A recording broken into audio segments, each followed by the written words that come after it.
आपण पाहत आहात SM मराठी न्यूज। लोकशाहीच्या रक्षणासाठी सदैव कटिबद्ध असलेले एक रोखठोक व लढाऊ news channel SM Marathi news. जिथे अन्याय तिथे आम्ही।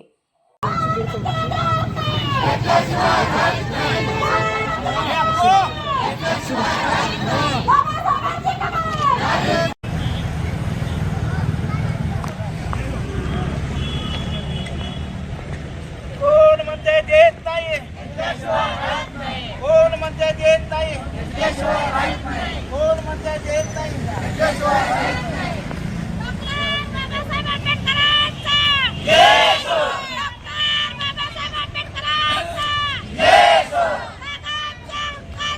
नाही कुणाच्या बापाची कोण म्हणते देत नाही, घेतल्याशिवाय राहत नाही, कोण म्हणते देत नाही, घेतल्याशिवाय राहत नाही। झालीच पाहिजे, झालीच पाहिजे। बाबासाहेबांच्या कमालीसाठी, बाबासाहेबांच्या कमालीसाठी बाबासाहेब आंबेडकरांचा जय हो, बाबासाहेब आंबेडकरांचा जय हो। नाही कुणाच्या बापाची, नाही कुणाच्या बापाची घेतल्याशिवाय राहत नाही, घेतल्याशिवाय राहत नाही। जय हो, जय हो।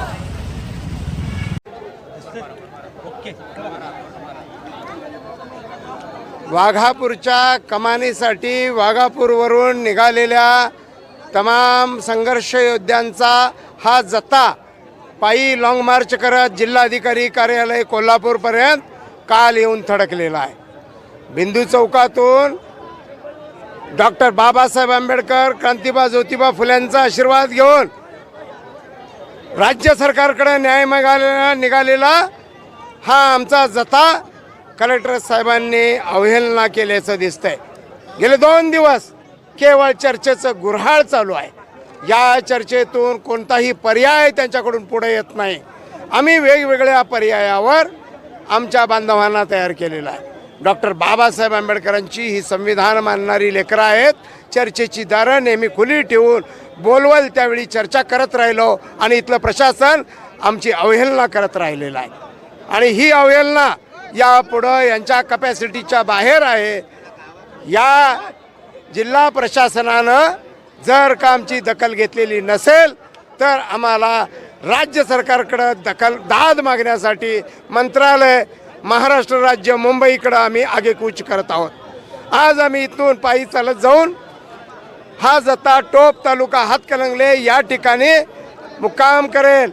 उद्या सकाळी तिथून मंत्रालयाच्या दिशेने आगेकूच करणार आहे आणि वेळोवेळी येईल त्या आव्हानं पेलत आम्ही डॉक्टर बाबासाहेब आंबेडकरांच्या नावासाठी घरादाराला कुलप लावून निघालेला हा जो जत्था आहे त्याला गावागावातून आमचे आंबेडकरवादी समाज तुमच्याबरोबर येत आहे। जय भीम, जय शिवराय, जय भीम, जय संविधान। मी वैभव कांबळे। आज कलेक्टर साहेबांच्या दालनामध्ये जिल्हाधिकारी, शिवसाहेब आणि SP आणि जिल्ह्यातील सर्व प्रांताधिकारी, DYSP या सगळ्यांच्या प्रमुख उपस्थितीत बैठक घेण्यात आली। ग्रामपंचायत प्रशासन आणि आम्ही स्थानिक प्रशासनांच्यामध्ये। तर सुरुवातीला सरपंचांनी सांगितलं की त्या ठिकाणी जे तलाव होतं ते आम्ही सपाटीकरण केलं, त्यांनी मान्य केलं, ते ठराव केले, त्यांनी मान्य केलं। पण त्या आमची मागणी आज नाही तर गेल्या 21-22 वर्षापासून आहे आणि आमची मागणी एवढ्यासाठी आहे की तिथं आमचं जे तलाव होतं, जी स्मशानभूमी होती ती त्यांनी उद्ध्वस्त केली आणि बाबासाहेब आंबेडकरांच्या नावासाठी आम्ही तयार झालो आणि त्यांनी तो ठराव केला असं सरपंचांनी मान्य केलं। पण बाबासाहेब आंबेडकरांच्या नावावर आम्ही एवढ्यासाठीच ठाम आहोत की आमची स्मशानभूमी उद्ध्वस्त झालेली आहे, तलाव उद्ध्वस्त झालेले आहे। त्यांनी 4 ठराव त्या पद्धतीचे केलेले आहेत आणि आमची मागणी एवढीच आहे की बाबासाहेब आंबेडकरांच्या नावाचा ठराव झाला आहे त्याच्या अंमलबजावणी होऊन बाबासाहेब आंबेडकर नाव दिलं जावं। पण समोरून अन्य नावांचा प्रस्ताव समोर येऊ लागला, ग्रामदैवतेचा प्रस्ताव येऊ लागला। त्यानंतर ग्रामदैवतसुद्धा गावाचं आहे आणि संभाजी महाराजसुद्धा दैवत सर्वांचं आहे। पण आम्ही असे प्रस्ताव मांडले की छत्रपती संभाजी महाराजांची कमान गावाच्या मुख्य प्रवेशद्वारावरती आणि डॉक्टर बाबासाहेब आंबेडकरांची कमान जिथं ठराव झालेले आहेत त्या ठिकाणी। पण त्यांच्याकडून अन्य प्रस्ताव सादर करण्यात आले की छत्रपती संभाजी महाराजांचीच कमान त्या ठिकाणी पाहिजे।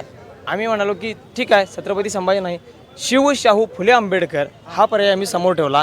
याही पर्यायाला त्यांनी नकार दिला, जेणेकरून त्यांचा बाबासाहेब आंबेडकर या नावाला विरोध आहे. पण आमची मानसिकता एवढीच आहे की जो ठराव झालेला आहे त्या ठरावाची अंमलबजावणी करून बाबासाहेब आंबेडकरांचं नाव त्या ठिकाणी देण्यात यावं, या मागणीशी आम्ही ठाम आहोत. आणि आम्ही आता बाबासाहेब आंबेडकरांच्या कमानीचा शासन आम्हाला आदेश देत नाही तोपर्यंत आम्ही कदापि थांबणार नाही. आम्ही आता इथून पुढे मंत्रालयाकडे मार्गस्थ होत आहोत. जय भीम. पण ह्या निर्णयासाठी मी सर्व नेते मंडळांच्या मार्गदर्शनाखाली आम्ही लढणार आहोत. मार्गदर्शन पाठीशी पाहिजे. आणि वाघापूरची कमानी वाघापूर फक्त मानलेली नाही, कोल्हापूर जिल्ह्याच्या तमाम आंबेडकरी जनतेची असं दत्त झालेली आहे. तुम्ही सर्व नेत्यांनी आमच्या वाघापूरच्या कमानीसाठी जे काही करता येईल ते करून बाबासाहेबांची कमान त्या ठिकाणी उभारावी अशी आमची समाज. SM मराठी न्यूज चॅनलला लाईक करा, शेअर करा आणि सबस्क्राईब करा.